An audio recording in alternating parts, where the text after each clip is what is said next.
Hai teman-teman, kembali lagi di Story and Ray Himasipa. Kali ini aku di depan rumah pebisnis muda yang kali ini bakal ngasih ceritanya. Siapakah itu? Kepo nggak? Yuk ikutan. Hai teman-teman, jadi sekarang aku udah bersama Mas Jamal sebagai salah satu entrepreneur muda dan sebagai founder dari Macaku. Jadi sebelumnya Mas, bisa dianu nggak ceritakan ke teman-teman nih profil Mas Jamal? Oke, sekarang ini aku sebagai mahasiswa tua. Mahasiswa tua? Ya, terakhir. Ya lagi berjuang skripsi. Ya, cuma itu aja sih kesibukanku, cuman ya mahasiswa aja. Sejak apa sih Mas Jamal tuh udah berbisnis ini, Macaku ini? Ya sebenarnya masih baru hitungannya. Untuk kita baru mulai berjalan itu di bulan Agustus tahun 2019. Terus Mas Jamal ini merintis usaha ini tuh apakah ada partner apa sendiri?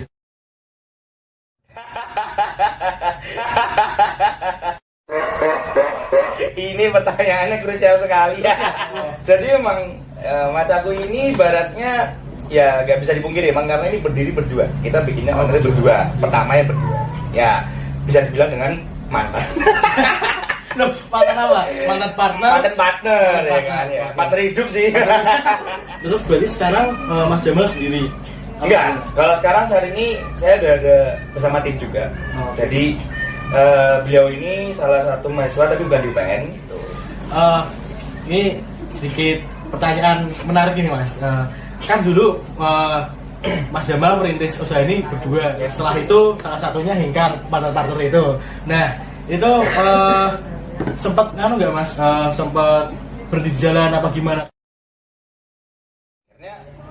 Bisnis ini kemarin sempat berhenti di bulan Desember sama atau Desember Januari lah. 2019 Januari juga kita masih berhenti. Jadi emang kayak stok di UPN, stok di Jalan Mangkubumi dan tempat-tempat lain, dan pre-order pun kita tutup. Karena di situ istilahnya masa peralihan transisi lah ya, karena kan masalah hati juga itu. Terus kenapa alasan Mas Jamal tetap ini aku pengen lanjutin usaha Macaku ini? Karena membuka bisnis ini bukan karena ingin bersama yang dulu, maksudnya partner yang dulu. Jadi emang sebelum jauh sama yang dulu ini, aku pengen banget punya usaha, maksudnya terlepas dari orang tua, maksudnya biar kita juga ada pegangan setelah sarjana. Dan memang tujuanku bikin usaha karena emang ingin bergantungan dengan orang tua gitu. Dari alasan tersebut yang bikin Mas Jamal itu move on dari yang sebelumnya, terus tetap lanjut gitu. Jelas lanjut toh. Aneh lanjut aku ada duit. Aku sebelumnya tuh bingung. Apa sih bedanya matcha sama green tea? Matcha itu sebenarnya green tea. Oke. Tetapi matcha itu adalah green tea yang ditumbuk halus. Dengan, ya itu tuh salah satu metode dari Jepang. Terus rasanya juga sendiri dari kalau green tea sama matcha tuh beda nggak sih? Sebenarnya kalau kita ya peka terhadap rasa, ya. Seperti saya peka terhadap dia yang dulu, Siap. Itu Alik rasanya akan lebih strong di yang matcha. Oke. Karena apa? Di situ posisi udah bubuk. Terus kalau di Macaku ini sendiri, apakah pure matcha doang? Apa ada varian lain sih Mas? Nah, justru yang aku jual di sini itu malah varian lain. Varian lain? Iya, karena kalau yang benar-benar pure itu harganya fantastis. Dan memang nggak semua orang juga suka dengan matcha pure. Karena emang benar-benar tadi itu rasanya strong, tehnya benar-benar kuat rasanya. Makanya di sini tak padukan dengan berbagai macam rasa. Jadi ada apa sih? Jadi matcha latte pasti. Jadi emang di situ matcha dengan susu, kan. Terus ada coklat matcha, ada matcha presso. Jadi emang kalau orang yang suka dengan kopi, istilahnya cafe latte ya tak padukan dengan matcha. Terus ada juga nanti kita bakal ada riset kayak mojito, ada pakai ram atau mungkin pakai ya berbagai macam pasti. Mas Jamal itu dapat bahannya itu dari mana? Kebetulan ya emang ada kenalan sih. Oke. Ada Channel berarti ya? Ya channel lah gampangannya itu. Kenapa Mas Jamal itu memilih matcha? Jadi kenapa aku lebih milih matcha? Karena memang Jogja belum ada. Jogja belum ada yang membuat pertama kali bar matcha. Jadi memang di sini konsep yang aku bikin itu bukan sekedar cuma minuman, tapi ada beserta kudapannya. Nah, kudapan itu makanan ya, makanan. Jadi kayak misalnya ada pancake, ada churros, ada kawan-kawannya itu memang terbuat dari matcha. Jadi memang kita membuat sebuah bar, sebuah kafe yang di situ idealisnya adalah matcha. Sebelum hektiknya perdunian kopian susu di Jogja ya, sempat sudah ingin buka kafe. Sudah pengen banget, sudah istilahnya udah belajar juga, sudah mulai sana sini sana kemari mencari ilmu juga, tetapi memang waktu itu keterbatasan modal masih belum ada, dan waktu itu sempat ini yang paling penting adalah orang tua yang masih belum setuju. Jadi yang paling dasar tuh restu dari orang tua ya Mas? Oh itu penting banget. Penting banget. Ini ada restu orang tua, usahamu lah bakal laku. Betul. Kayak seperti rumah makan Padang namanya Restu Bundo. Wah, makanya itu Restu Bundo ya kan. Mas Jamal itu mendapatkan modal itu dari mana? Nah, untuk starting awal aku bikin usaha itu karena dulu aku pekerja. Oh, ya, aku di kafe yang tadi itu sebelumnya aku kerja di sana. Nah, jadi sedikit-sedikit menabung. Ibu sudah mulai sedikit percaya, walaupun ya nyumbangnya nggak yang seberapa lah gitu kan di situ. Akhirnya dapatlah modal juga dari ibu, cuman tapi nggak seberapa. Itu gimana sih Mas suka duganya dalam mencari cuan untuk modal masaku ini? Nah, ini suka duganya ya. Memang waktu itu ini jangan dicontoh untuk kalian ya yang masih ikut aktif organisasi dan kawan-kawan. Aku akuin waktu itu kedatangan. Karena memang saat itu pilihannya adalah uang atau organisasi. Saat itu. Ya memang waktu itu aku akuin di organisasi kendor. Aku di organisasi salah satu di kampus kendor. Karena memang waktu itu aku lebih cenderung ke nyari uang. Dukanya di situ juga, salah satu juga ini yang sangat harus kalian hati-hati saat udah ngambil kerja, saat masih jadi mahasiswa aktif ya. Gak semua orang memang sama seperti aku, cuman kebanyakan saat orang sudah menikmati mencari uang, sudah mendapatkan uang itu nanti bakal akan keteteran di kuliahnya. Dari Mas Jamal itu kerja di kafe berapa tahun? Sepertinya itu dari tahun 2018 ya, 18 awal sampai 19 akhir setahun lah. Sekarang masih bisa berlanjut tanpa kerja di kafe. Iya, harus itu sangat itu yang dicari kan. Jangan sampai kita jadi pekerja di depan. Oke, betul. Ya kita mengerjakan orang ya kan. Terus kalau dari matchaku ini sekarang sistem apa ya? Jual belinya itu seperti apa sih Mas? Jual beli tadi kembali lagi seperti di awal tadi ya. Kita kan aku juga nitip-nitip. Jadi di kampus. Jadi kalau kalian nih kalau main di koperasi ya, koperasi pegawai ya, itu ada tuh nanti di belakang. Kalau suka yang main jalan ke Mangkubumi, itu di Angkringan Jamaedan juga itu ada. Sama ya kadang-kadang suka di UNY juga sih masukin juga. UNY ya. Juga di situ dan tapi lebih kencengnya sih pre-order. Jadi order gitu by WA atau mungkin DM.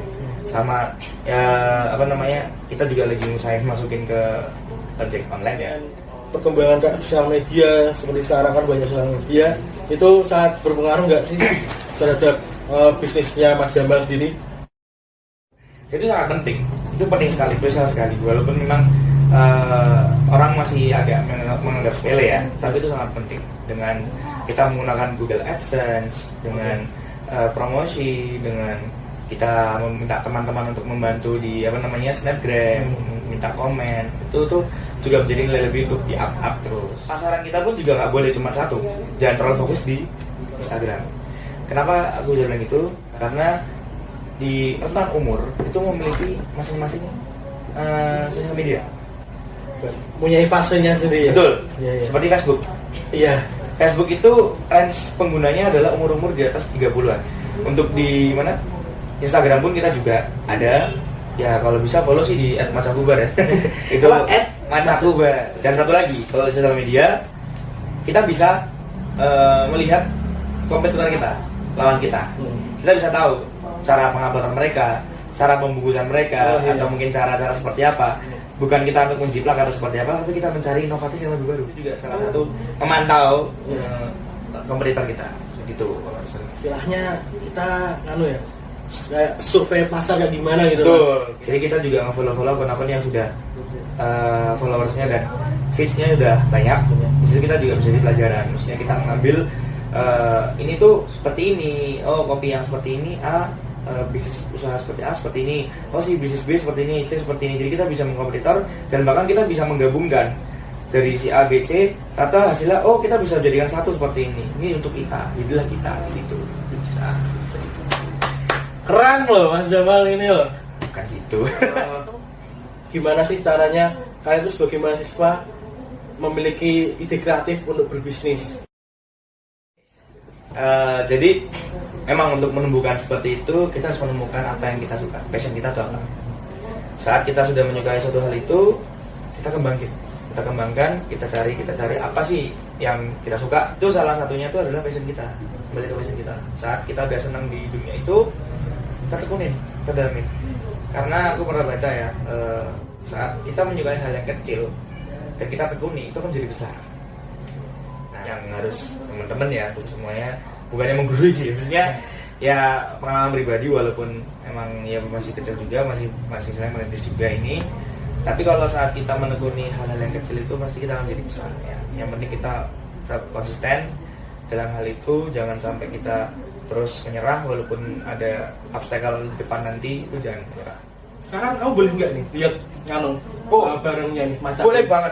Mau lihat sekalian bikin? Boleh nih. Boleh banget. Ke dapur ya? Ke dapur. Langsung ke bar, oke? Jadi ayo kita lihat cara pembikinan matchaku. Siap. Let's go. Yo. Oke teman-teman, sekarang kita udah di dapur Mas Jamal. Dapur udah di kitchen, bar. Thank you. Iya.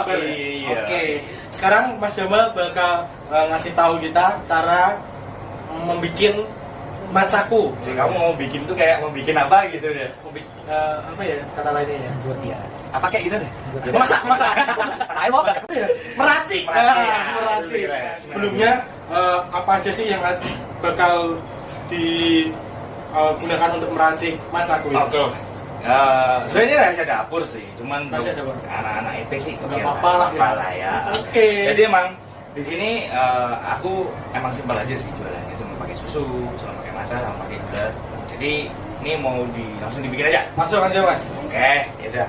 Kamu sebagai asistenku berarti kan? Oke, Nah siap. itu coba kamu nyalain dulu. Yang sangat paling penting adalah sebelum kita untuk menyelesaikan, maksudnya untuk mengerjakan pekerjaan seperti ini, untuk ini apapun ya, itu adalah healthy kebersihannya. Karena kebersihan dari batu juga sangat mempengaruhi daya jual kita.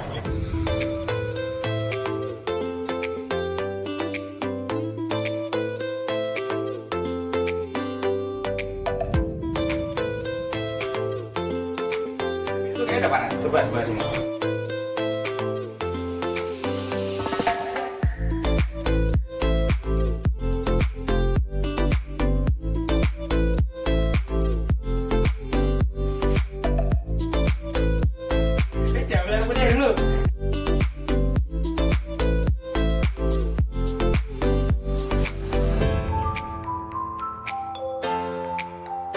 Ini ketiga, ini gula cair ya? Gula cair. Ya, kita masukin susu. Oke, siap.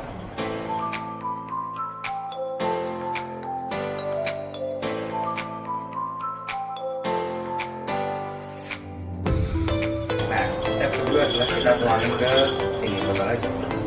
Nah, ini harus hati-hati. Dan kita harus menjaga jarak juga ya, maksudnya jarak diri kita kan. Menjaga jarak apa? Nggak tidak kebersihan.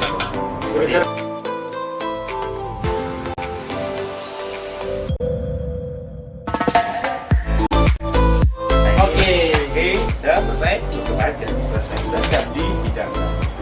Oke, jadi seperti ini ya. Teman-teman kalau mau lihat dari dekat bisa. Jadi simpel aja sih, yang penting. Jadi kurang lebih ada 4 step ya nanti. Ya, ada 4 step. Yang pertama kita larutin matchanya. Ya, betul. Terus tambahin air putih. Tambahin air putih. Terus ditambahin dengan gula cair. Yang terakhir adalah susu. Tambahin susu. Iya. Dan sudah jadi ininya matchaku. Ya, sebenarnya mudah. Cuman memang yang sulit adalah gimana kita menentukan rasio. Dengan harga yang tak jual cuma 15.000, itu tuh udah sangat menjual banget. Jual banget. Karena memang ya emang itu rasa dapur kita kan untuk mendapatkan bla bla bla. Ini kan ini sebagai gambaran aja sih. Ada kabarnya Mas Jamal mau ini ya, bikin outlet ya Mas? Oh iya, rencana jadi kita ini emang outlet ada dua. Yang pasti di sini di rumah. Keamanan itu ada bakal bukan seperti kerjasama, cuman kayak ada tim juga itu ngajakin di daerah klub. Daerah Kelengar. Ya. Oke Mas Jamal, terima kasih atas ilmunya yang sudah diberikan kepada kita. Semoga Mansaku ini bakal gede. Amin. Kalau bisa nanti, Mas, iklannya masuk di TV. Oh, iya. Sukses terus untuk Mansaku. Terima kasih Mas Jamal. Sama-sama. Sampai ketemu lagi di story and tray berikutnya. Bye. See you.